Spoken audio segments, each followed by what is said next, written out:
اس نے اپنے کانوں سے سنا تھا، اپنی آنکھوں سے گل کا نظریں چرانا دیکھا تھا۔ یہ وہم نہیں تھا، حقیقت تھی، ایک جان لیوا حقیقت۔ اس کو یقین نہیں آ رہا تھا، مگر یقین کرنا تو تھا۔ یہ گل کا شوہر ہے، تمہارا بہنوئی۔ ابھی تک یہ الفاظ باز گشت کی مانند اس کے کانوں میں گونج رہے تھے۔ یاسر، گل کی مدھم سرگوشی پہ وہ پلٹا۔ وہ فق رنگت لیے دروازے کے بیچوں بیچ کھڑی تھی۔ اگر ایک اور نیا جھوٹ گھڑ کے اپنے اس فن کی داد لینے آئی ہو تو پلیز پلیز چپ رہو، میں اتنے زیادہ جھوٹ نہیں سن سکتا۔ وہ ضبط کھو بیٹھا۔ وہ اس کی معمول سے اونچی آواز سن کر گل نے گھبرا کر دروازہ بند کیا۔ یاسر، تمہیں میری پوری بات سننا ہوگی۔ پوری بات یا پورا جھوٹ؟ وہ پھٹ پڑا۔ ہاں، بولا تھا میں نے جھوٹ، کیونکہ یہ ضروری تھا۔ میں جس قسم کے حالات میں گھری تھی ان میں سوائے جھوٹ بولنے کے اور کوئی چارہ نہیں تھا میرے پاس۔ تمہارے پاس ویسے بھی جھوٹ بولنے کے علاوہ کچھ نہیں ہوتا۔ جب سے تم سے ملا ہوں ہر بار ایک نیا روپ دیکھتا ہوں تمہارا۔ کئی بار خود پہ حیرت ہوتی ہے کہ میں سب جانتے بوجھتے کیسے تمہاری محبت کے چکر میں پڑ گیا، اور کبھی حیرت تم پہ ہوتی ہے کہ تم ہو کیا چیز جو منٹوں میں ایک مرد کے ہوش و حواس مٹھی میں کر کے اسے بے بس کر دیتی ہو۔ اس بار مجھے حیرت نہیں ہو رہی گل، صرف افسوس ہو رہا ہے۔ افسوس تو تمہیں بعد میں ہوگا یاسر، بعد میں، جب تمہیں پتا چلے گا کہ ٹیپو نام کی گھنٹی میں نے کس لیے اپنے گلے میں باندھی ہے، صرف اور صرف تمہارے لیے۔ تم سے وعدہ کیا تھا میں نے کہ تمہارا انتظار کروں گی، سوائے تمہارے کسی اور کی نہیں ہوں گی۔ یہ وعدہ نبھانے کے لیے اپنا آپ تمہارے لیے بچا کے رکھنے کی خاطر میں نے یہ جوا کھیلا ہے۔ وہ بے یقینی سے اسے دیکھتا رہ گیا۔ ایک طریقہ ہے گلابو اس مسئلے سے چھٹکارا پانے کا۔ رکشے میں بیٹھے بیٹھے ہی رانی کو خیال سوجا۔ وہ کیا؟ پتہ نہیں، تو مانے گی یا نہیں۔ وہ متذبذب تھی۔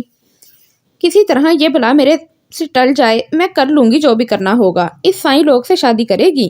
کیا؟ وہ ڈنگ کھا کے اچھلی۔ سوچ لے، اچھے گھر کا لگتا ہے، شوکے کی پہنچ سے دور ہو گئی تو ہاتھ کیسے ڈالے گا تجھ پہ؟ پاگل تو نہیں ہوئی میں؟ اور اس چچندر سے؟ اس نے کراہیت بھری نظر ٹیپو پر ڈالی جو اس ساری گفتگو سے بے نیاز سڑک پر رواں دواں ٹریفک دیکھنے میں مگن تھا۔ اور میرے ماموں کو بھی اعتراض نہیں ہوگا، مولوی ٹائپ بندہ ہے، ایسے ہی تو گھر میں پناہ نہیں دے سکتا کسی انجان لڑکی کو۔ اور جو تیرا بہنوئی پیچھے پیچھے آ گیا اس نے تو تیرا ہاتھ اس کے ہاتھ میں دے دینا ہے۔ تو میں نہیں جاتی وہاں، رکواؤ رکشہ۔ پاگل ہوئی ہے، پیچھے وہ پاگل کتا لگا ہوا ہے، جہاں تجھے اکیلا دیکھا کاٹ کھائے گا۔ گل ذرا ٹھنڈی پڑی۔ جتنا بھی بڑا پھنے کھا رہا ہو شوکا، یہ لاہور ہے، یہاں کتنی پھوں پھاں دکھا سکتا ہے، اور وہ بھی کسی دوسرے کی بیوی پہ۔ ویسے بھی یہ کون سا پورا پاگل ہے جو تجھے آسانی سے جانے دے گا؟ میرا مطلب ہے کچھ تو سہارا، تھوڑا سا آسرا تو ہوگا اس کے دم سے۔ میں رانی، تو جانتی ہے میں کسی اور سے محبت، تو اسے بلا لے، وہ سنبھالے تجھے۔ نہیں آ سکتا وہ۔ گل جھنجھلا گئی۔ تو خود کو بچانے کی ذمہ داری اکیلی تیرے سر ہے۔ تو سمجھتی کیوں نہیں؟ میں اسے بے وفائی نہیں کر سکتی۔ نہ کر، میں صرف خود کو شوکے سے، مگر صرف خود کو شوکے سے بچا، اور اپنے آپ کو بچانے کے لیے تو قتل تک کرنا جائز ہوتا ہے۔ رہا اس لم ڈھینگ کو قابو کرنے کا معاملہ تو وہ معمولی بات ہے۔ اور اس شام ٹھیک 1.5 گھنٹے بعد رانی کے مولوی ماموں نے اس کا اور ٹیپو کا نکاح پڑھایا۔ گل نے اپنا نام ماہگل بتایا، بلدیت تک غلط لکھوائی، خود کو لاوارث اور یتیم ظاہر کیا۔ رانی کے منت سماجت کرنے پہ اس کا ماموں یہ نکاح پڑھانے پر بھی رضامند ہو گیا، اور گواہ بھی اس نے خود ہی ڈھونڈ ڈھانڈ کے نکالے۔ ٹیپو اس ساری کاروائی کے دوران دانت نکالے تالیاں پیٹتا رہا تھا۔ اگر میں ایسا نہ کرتی تو شوکے کے گھر بیٹھی ہوتی اس کی بیوی بن کے، اور اگر اس کے ہاتھ نہ لگتی تب بھی کسی نہ کسی اور مردود کے ہتھے چڑھ چکی ہوتی۔ ایک جوان لڑکی کب تک فٹ پاتھ پہ زندگی بسر کرتی، بے سہارا۔ مگر یہ ٹیپو، ساری تفصیل سن لینے کے بعد بھی اس کا گلہ تو دور نہ ہوا، مگر تیش ضرور۔ معصوم، سیدھا سادہ، اس سے مجھے کیا خطرہ ہو سکتا تھا؟ ہاں، مگر شوکا، ایک بار اس کے ہاتھ آ جاتی تو پھر ہمارا ملنا ناممکن تھا۔ اب ممکن ہو گیا ہے، وہ ہارے ہوئے لہجے میں بولا، اور ایک تواتر اور جوش کے ساتھ اپنی صفائیاں پیش کرتی گل چپ کی چپ رہ گئی۔